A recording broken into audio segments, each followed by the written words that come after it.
Hi friends, welcome back to magic Miracky. Magic மிராக்கியில் இன்றைக்கி என்ன பார்க்க போகிறோம் அப்படின்னா, மூன்று முடிச்சு ப்ரோமோ தான். இவ்வளோ நாளாக நம்ம நினச்சிட்டு இருந்தோம். சூர்யா, நந்தினி, அருணாச்சல ஐயா எல்லாம் ஒரு பக்கமும், நம்ம சுந்தரவல்லி அவங்க பொண்ணுங்க எல்லாம் ஒரு பக்கமும் இருக்காங்கன்னு நினச்சிட்டு இருந்தோம். ஆனால் யாருமே எதிர்பார்க்காத வகையில் சூர்யா சார் தன்னோட அக்காவான மாதவிக்கும் மாப்பிள்ளைக்கும் சீர்வரிசை தராரு. வாங்க என்ன நடந்துச்சுன்னு பார்க்கலாம்.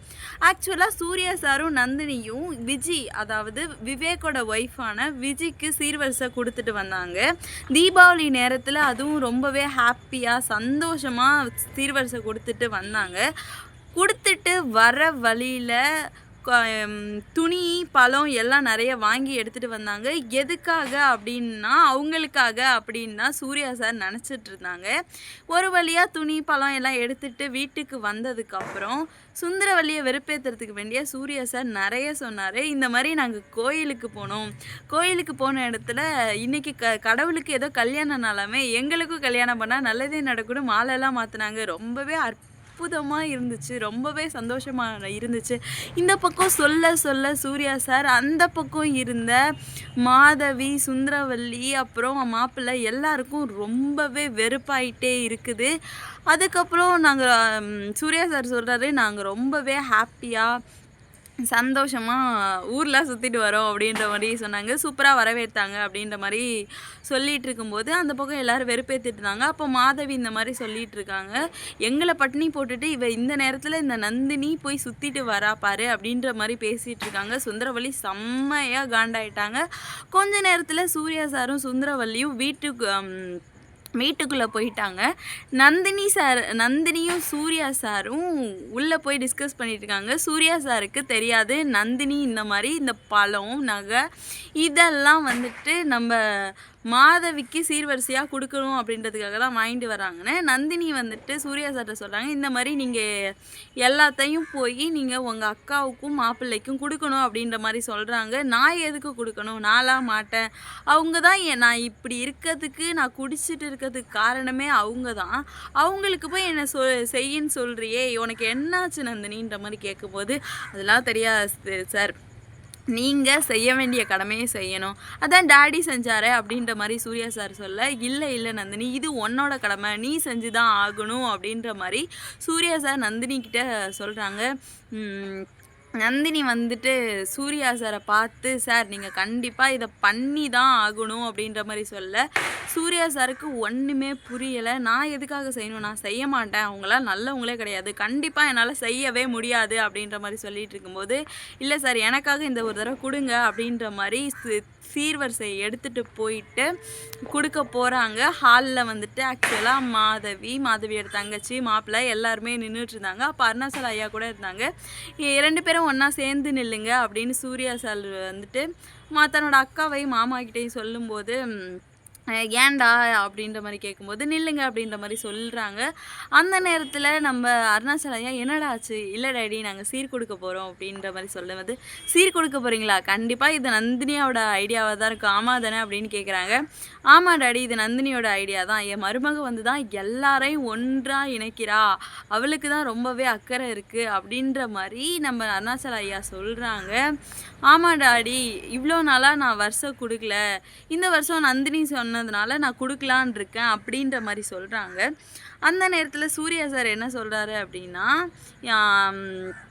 இதுதான் ஒரு ஸ்பெஷலான தீபாவளியாக இருக்கும், இந்த வருஷம் மட்டும் இல்லை, இனி ஒரு தீபாவளிக்கும் நான் மாமாவுக்கும் அக்காவுக்கும் கண்டிப்பாக வருஷம் கொடுப்பேன், அவங்க ஹாப்பியாக இருக்கலாம், உங்கள் சார்பாக மட்டும் இல்லை, என் ஃபேமிலி, அதாவது நந்தினி சூர்யா சார்பாகவும் சீர்வரிசை வரும் அப்படின்ற மாதிரி சொல்கிறாங்க.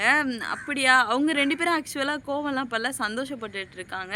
ஆனால் அந்த பக்கம் மாதவியோட தங்கச்சி ஒரு மாதிரி முறைச்சிக்கிட்டே நிற்கிறா, என்ன ஆக போதோ அப்படின்ற மாதிரி சூர்யா சார் வந்துட்டு தன்னோட மாப்பிள்ளையை பார்த்து நக்கலாக இந்த மாதிரி கேட்குறாங்க. இந்தாங்க மாமா, சீர்வரிசையை வாங்கிக்கோங்க அப்படின்ற மாதிரி சொல்கிறாங்க. அந்த மாப்பிள்ளை மனசில் நினைக்கிறாரு, எனக்கு ஓகே தான், மாதம் கொடுத்தா கூட ஓகே தான் அப்படின்ற மாதிரி ரொம்பவே ஹாப்பியாக நினச்சிட்டு இருக்காங்க. அருணாச்சல ஐயாவுக்கு இது ரொம்பவே சந்தோஷமாக இருக்குது. அவங்க நன்றி சொல்கிறாங்க. இந்த மாதிரி நீ நல்ல காரியம் பண்ணுறதுக்கு ரொம்பவே நன்றிடா, நீ இப்படி தான் இருக்கணும், பிரிஞ்சிருந்தாலும் செய்ய வேண்டிய கடமையை செய்யணும் அப்படின்ற ஒரு இது உன்னோட ஒய்ஃப் வந்ததுனால வந்திருக்கு. நீ நந்தினி கிடச்சிருக்க, நீ ரொம்பவே கொடுத்து வச்சிருக்கணும் அப்படின்ற மாதிரி சொல்கிறாங்க. இவங்க 2 பேரும் இப்படி பேசிகிட்டு இருக்க நேரத்தில் சுந்தரவல்லி இதெல்லாம் கவனிச்சிட்டு இருக்காங்க. அதுக்கப்புறம் சூர்யா சார் வந்துட்டு சீர்வரிசை குடிக்கிறதுக்கு ரெடியாக இருக்காங்க. அந்த நேரத்தில் நம்ம அருணாச்சல ஐயா சுந்தரவல்லியையும் நீயும் இங்கே வந்து நில்லுமா அப்படின்ற மாதிரி சொல்கிறாங்க. 2 பேரும் சேர்ந்த மாதிரி சீர்வரிசையை கொடுக்குறாங்க. கொடுக்க போகிற நேரத்தில் அங்கேருந்து சுந்தரவல்லி வேகமாக வந்து அந்த தட்டை தள்ளி விட்டு, ஏய் உனக்கு எவ்வளோ தைரியம் இருக்கணும், என் வீட்டில் வேலை பார்த்த வேலைக்காரனோட பையன் பொண்ணு நீ வந்துட்டு எங்களுக்கு என்னோட பொண்ணுக்கு சீர்வரிசை கொடுக்குறியா அப்படின்ற மாதிரி சொல்கிறாங்க. தீபாவளி ஆனால் 5க்கும் 10க்கும் தலையை சொன்னிட்டு நிற்கிறவன் உன் பையன், அந்த அப்பாவுக்கு பிறந்த மகனி நீ வந்துட்டு என் மகளுக்கு சீர்வரிசை கொடுக்கறதுக்கு எடுத்து சொல்கிறியா அப்படின்ற மாதிரி சொல்ல ரொம்பவே கோவமாயிட்டாங்க. வந்து பைத்தியம் பிடிச்ச மாதிரி ரொம்ப காண்டாக கத்திட்டு இருக்காங்க. ஆனால் இந்த மாதவிக்கும் அவரோட ஹஸ்பண்டுக்கும் அந்த அளவுக்குலாம் இல்லைங்க. 2 பேரும் ஹாப்பியாக தன்னோட தம்பி கொடுக்குறானே ஹாப்பியாக வாங்கிக்கலாம் அப்படின்ற மாதிரி தான் நிற்கிறாங்க. இருந்தாலும் தன்னோட அம்மா பேசுகிறதுனால அமைதியாகவே இருந்துகிட்ருக்காங்க. அருணாச்சலம் ஐயா, ஏன் இந்த மாதிரிலாம் பண்ணிகிட்ருக்க, உனக்கு கொஞ்சம் கூட அறிவே இல்லையா, அவன் எந்த வருஷமும் இல்லாமல் இந்த வருஷம் ஆசையாக தன்னோட அக்காவுக்கு சீர்வரிசை கொடுக்கணும்னு வந்திருக்கான், நீ இப்படிலாம் பண்ணுறியே அப்படின்ற மாதிரி சுந்தரவல்லியை பார்த்து அருணாச்சல ஐயா கேட்க நம்ம சூர்யா சார் வந்துட்டு ரொம்பவே சோகமாக இருக்காங்க. அந்த நேரத்தில் சுந்தரவல்லி சொல்கிறாங்க, இல்லை இவெல்லாம் வந்துட்டு எனக்கு சீர்வரிசை கொடுக்கக்கூடாது, என் தோட்டத்தில் வேலை பார்த்த வேலைக்காரனோட என் பிள்ளைக்கு சீர்வரிசை கொடுக்குற அளவுக்கு பெரிய ஆள் ஆயிட்டாளா, எனக்கு ரொம்பவே அவமானமாக இருக்குது, இப்படிலாம் இவன் நடந்துக்கிறது எனக்கு கொஞ்சம் கூட பிடிக்கல அப்படின்ற மாதிரி சொல்லிகிட்டு இருக்காரு. சுந்தரவல்லி ரொம்பவே பயங்கரமாக கடுப்பாக இருந்தாங்க. அவங்களுக்கு நல்ல உள்ளம் செய்கிறாங்க, அதெல்லாம் முக்கியம் இல்லை, அவங்களுக்கு முக்கியம் ஸ்டேட்டஸ், பணம், காசு இருக்கவங்க தான் பெரிய ஆள். ஏங்க பணம் இருக்கவங்க மட்டும் தான் பெரிய ஆளா என்ன, நல்ல உள்ளம் கொண்டவங்க இங்கே நிறைய பேர் இருக்காங்க, அதெல்லாம் தேடி பாருங்க அப்படின்னு சொல்லலான்னு தோணுது. ஆனால் தான் அவங்க மனசு ஃபுல்லாக தீயதே தானே நினைஞ்சிருக்கு. அதனால் அவங்க பயங்கர காண்டாக கத்திக்கிட்டே இருக்காங்க. சூர்யா சாருக்கு இதனால் பயங்கரமான கோவம் வந்துடுச்சு. நந்தினிக்கு வந்துட்டு சோகமாயிட்டாங்க. பொறுத்திருந்து பார்க்கலாம், நம்ம சூர்யா சார் சுந்தரவல்லிகிட்ட சண்டை போகிறாரா இல்லை 2 பேரும் அமைதியாக போகலாங்களா அப்படின்னு. இந்த வீடியோ உங்களுக்கு பிடிச்சிருந்தா மறக்காமல் லைக் பண்ணுங்கள், ஷேர் பண்ணுங்கள், கமெண்ட் பண்ணுங்கள். உங்கள் லைஃப்லையும் மேஜிக் நடக்கணுமா, மறக்காமல் மேஜிக் மிராக்கே சப்ஸ்கிரைப் பண்ணிடுங்க. பாய்.